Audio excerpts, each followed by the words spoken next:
En esta clase abordaremos el estudio de los huesos de la cara. Es una de las divisiones de los huesos de la cabeza y principalmente forman el esqueleto de la cavidad bucal y de la cavidad nasal. Sostienen a la raíz de la lengua, a la faringe y a la laringe. En general son más numerosos, pero menos complicados que los huesos del cráneo desde el punto de vista descriptivo. También se clasifican en huesos pares e impares. Del conjunto de los huesos pares podemos mencionar al maxilar, al hueso incisivo, al hueso palatino, el hueso cigomático, el hueso lagrimal, el nasal y como representante de los huesos impares, el vómer, la mandíbula y el hioides. Hay que tener en cuenta que todos estos huesos que mencioné y que podemos apreciar acá se encuentran separados, ya que corresponde a un animal joven donde las suturas aún no se han consolidado. En algunos casos existen piezas anatómicas donde es posible reconocer esas uniones y otras donde las uniones ya están cerradas, se ha constituido una sinostosis de esa manera y no es posible apreciarlas. En cuanto al hueso nasal, podemos decir que es un hueso plano situado en la parte rostral y superior de la cabeza. Está ubicado por delante del hueso frontal y por encima del hueso lagrimal, del hueso maxilar y del hueso incisivo. La pieza independiente separada que tengo en la mano corresponde a la mitad izquierda del animal. Como ya expliqué, pudimos obtener esta pieza de manera independiente debido a que se trataba de un animal joven. Para su descripción tiene dos caras, esta es la superficie externa, la interna, presenta una base, un vértice y dos bordes. El borde lateral, también podemos llamarlo borde inferior, y el borde medial. Si apreciamos en su conjunto, entonces podemos detectar las relaciones que habíamos mencionado anteriormente. Posteriormente se articula con el frontal e inferiormente con el lagrimal, con el maxilar y con el hueso incisivo. Como podemos ver, la superficie externa del hueso nasal es convexa, fuertemente convexa, transversalmente. Cerca de la línea sagital o media presenta una depresión o un surco que puede ser muy manifiesto en algunas especies, como por ejemplo en la especie canina, como podemos ver acá. La cara interna, por su parte, es bastante irregular. Presenta una superficie excavada y aproximadamente a la mitad de la distancia entre el borde medial y el borde lateral presenta una cresta.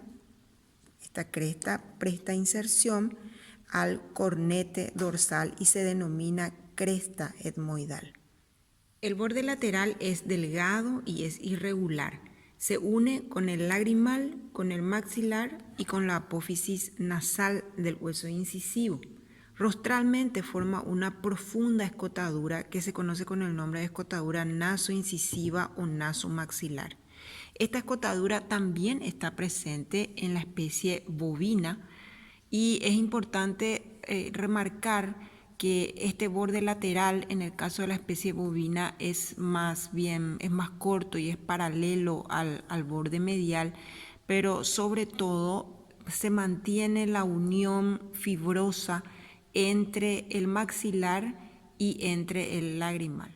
La escotadura nasoincisiva en el perro prácticamente es inexistente. La extremidad rostral forma una punta o vértice que se conoce con el nombre de punta nasal. Es importante destacar que la base está biselada, eso quiere decir que está cortada de manera oblicua y no de una manera recta, lo que propicia que se superponga al hueso frontal de esta manera, en una sutura que se conoce con el nombre de frontonasal. En el caso de la especie equina, delimita con el del lado opuesto una profunda escotadura que aloja la espina del hueso frontal. De una manera contraria, en la especie bovina forma una punta prominente que se relaciona con el hueso frontal. El hueso lagrimal es otro de los huesos faciales. Su característica más relevante es que tiene dos porciones, una porción facial y una porción orbitaria que entra en la constitución de la cavidad conocida como órbita. Ya la habíamos mencionado, es una cavidad externa de la cabeza que aloja al ojo y todos sus anexos. El hueso lagrimal como tal, para su descripción, presenta entonces dos caras, una cara externa, una cara interna y presenta en total una circunferencia. Sobre la cara externa podemos ver que está conformada por dos porciones, una porción facial, como ya mencionamos, y una porción orbitaria, separada por una cresta que forma parte del borde orbitario, que es esto. La parte facial es convexa y la parte orbitaria presenta una depresión que se conoce como fosa lagrimal. Tiene una forma de embudo. Como se puede observar, este conducto permite el pasaje del conducto nasolagrimal, como habíamos mencionado, y puede ser visto desde la parte interna como el origen de la parte ósea del canal nasolagrimal.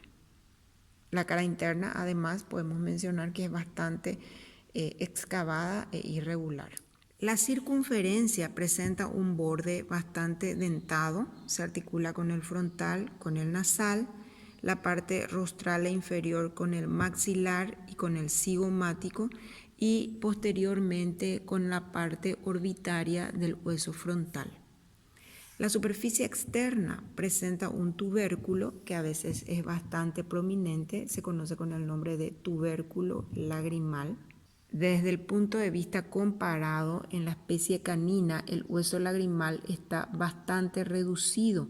La porción facial del hueso apenas supera 1 o 2 milímetros el borde orbitario. Por lo demás presenta una porción muy poco desarrollada y débil. En el caso de la especie bovina, el lagrimal se caracteriza por ser más largo que ancho. Otra característica digna de rescatar y de mencionar en la especie bovina es el desarrollo particular de la extremidad posterior para constituir lo que se conoce como bulla timpánica. En este caso se encuentra rota, pero su desarrollo es bastante importante, sobre todo por debajo de la órbita. El hueso cigomático forma la parte rostral e inferior de la órbita. Presenta para su descripción dos caras, la cara externa o lateral, dividida también en dos porciones, una porción facial y una porción orbitaria. La cara interna, que es bastante irregular, presenta los bordes superior, que se articula en este caso con el lagrimal, la base o borde rostral, el borde inferior que se articula con el hueso maxilar y un vértice o punta que se articula con la apófisis cigomática del hueso temporal.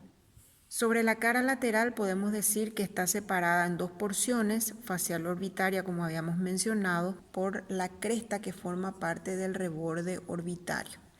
La superficie facial o la parte facial es convexa y próxima hacia el borde inferior presenta una cresta que se denomina cresta facial.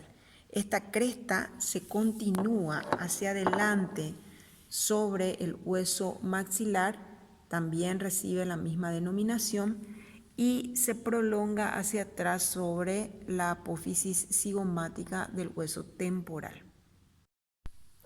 El borde superior, como habíamos mencionado, se articula con el lagrimal, la base se articula con el hueso maxilar y el borde inferior también lo hace con el hueso maxilar.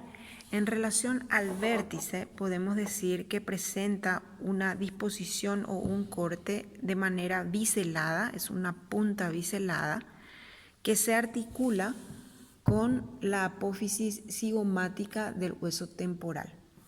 En el caso del perro, podemos decir de que es más bien aplanado de un lado a otro, es convexo y la mayor parte del hueso la constituye la apófisis temporal del cigomático o simplemente apófisis cigomática. Como podemos apreciar, se articula con la apófisis cigomática del hueso temporal y en el punto de unión superiormente presenta una pequeña eminencia que presta inserción al ligamento orbitario. Hay que recordar que en esta especie está ausente la apófisis supraorbitaria del hueso frontal, razón por la cual ese ligamento va a completar la pared lateral en el caso de la órbita. En la especie bovina, el cigomático inferiormente es bastante más extendido por debajo de la órbita y es cóncavo. Ahora bien, la cresta facial es bastante prominente hacia abajo y la extremidad posterior se divide en dos ramas. Una rama superior que se articula con la apófisis supraorbitaria del frontal y otra rama que se dirige hacia atrás y se articula con la apófisis cigomática del hueso temporal.